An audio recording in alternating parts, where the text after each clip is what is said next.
is a terrible abuse of power. Gentleman yields back. Gentleman from California is recognized.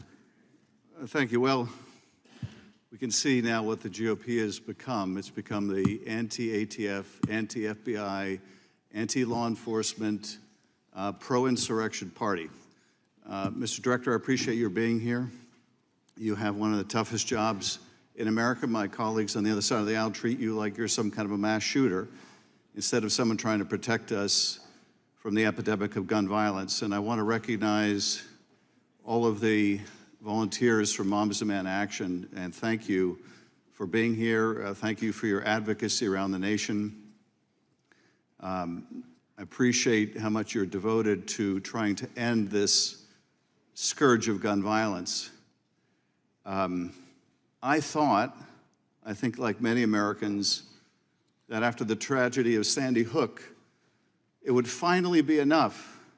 Watching those beautiful children massacred would be finally enough to prompt this Congress to do something, to stop this insanity.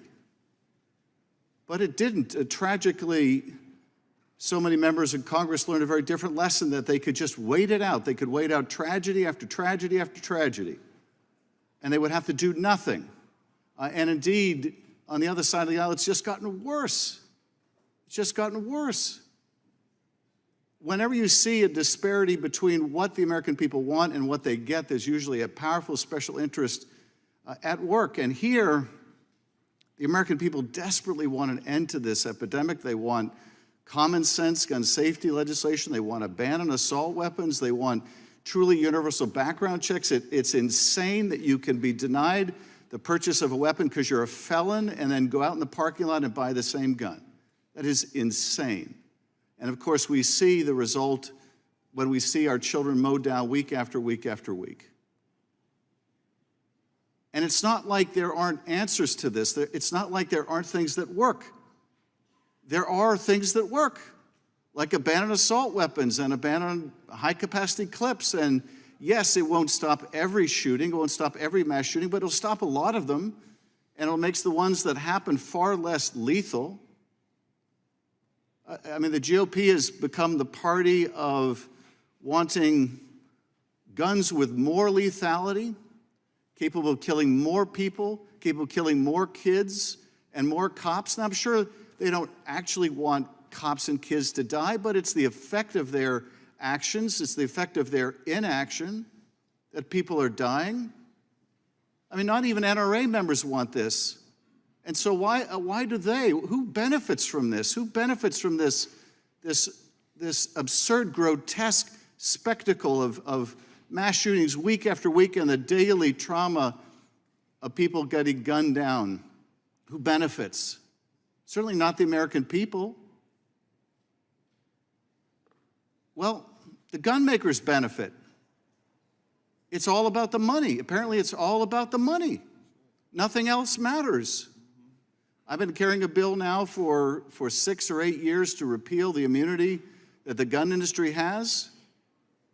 Because if it's all about the money, then the only thing that will stop the violence is to take away the money, take away the profit in murder.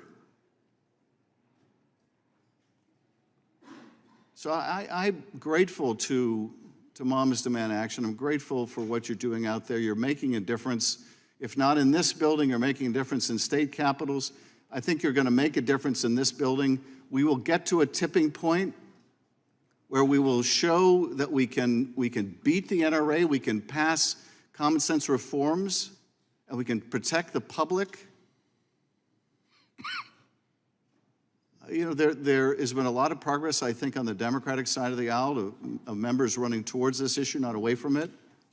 But on the other side of the aisle, after that terrible shooting in Buffalo, for example, a year or two ago, when one of the Republican members said they could no longer in good conscience oppose an assault weapons ban, it was a few days later they were forced to announce that they would not run again because they were told basically that they would be drummed out of the party.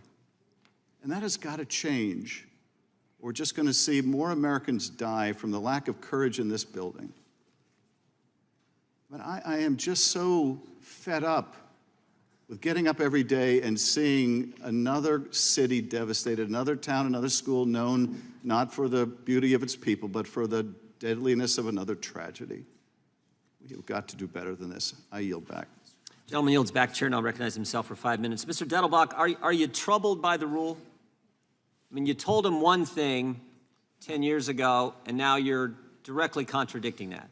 The stabilizing brake short barrel rifle rule, I assume, is the rule you're referring to. I'm referring to the letter that was sent back on November 26, 2012, that Mr. Nell's referenced in his first line of questioning, where you told the FTB finds that the submitted brace, when attached to a firearm, does not convert the weapon and would not alter its classification. Now you're doing just the opposite.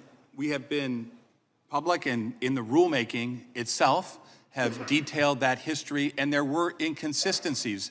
However, there was also a situation, Mr. Chairman, where people were marketing products that had never been presented to ATF, saying that they were ATF approved. Was that the only time you told them, the only time you told the American people that it was okay? No, we look at specific Let me read this letter, March 5th, 2014, because this doesn't so much focus on the brace, focus on how the weapon's used. And we have determined that firing a pistol from the shoulder would not cause the pistol to be reclassified as a short-barreled rifle. We do not classify weapons based on how individuals use the weapon. So you told them not once, but twice that it was okay. And I'm just asking, does it bother you now that you're making the change that's going to impact millions of Americans? The rule was necessary in part because it needed to address inconsistency so that people could understand the definition of a short-barreled rifle. I just read two letters that were consistent. Both of them said it was fine. There were other letters that were not. Has the ATF ever found itself in this position where a rule change directly contradicts what you've told American citizens was okay, and that's going to impact millions of law-abiding citizens? Have you ever found yourself in that situation? Respectfully, I don't believe that's I agree millions with that summary of where we are. Millions of Americans aren't going to be impacted? No, there were specific products that get presented for classification. Those products then sometimes change. They're not the same ones that are marketed. And there was inconsistency. The market is dynamic.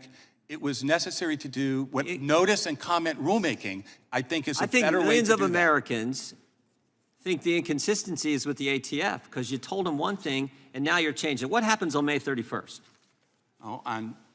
According to the rule. No, what happens on May 31st? According to the rule, people have, from the date the rule was published until that date, to do one of several things. They can either detach the brace from the firearm and keep both, and they can attach that brace to another one. They got to remove or destroy the brace, get a longer barrel, turn in or destroy the firearm, or register the firearm. Is that right? They got to do one of those four things. They have to apply to register whether or not the application is ruled on. They're allowed to keep the item during that entire time so that they're not held accountable for any waiting period. If they don't do that and the timeline runs out, what happens to those individuals? They don't do those four things and the timeline is expired. What happens then? I assume that people who are aware. No, I'm not asking. What happens if they don't do those four things? I think that, Mr. Chairman, as a prosecutor, I just want to be accurate.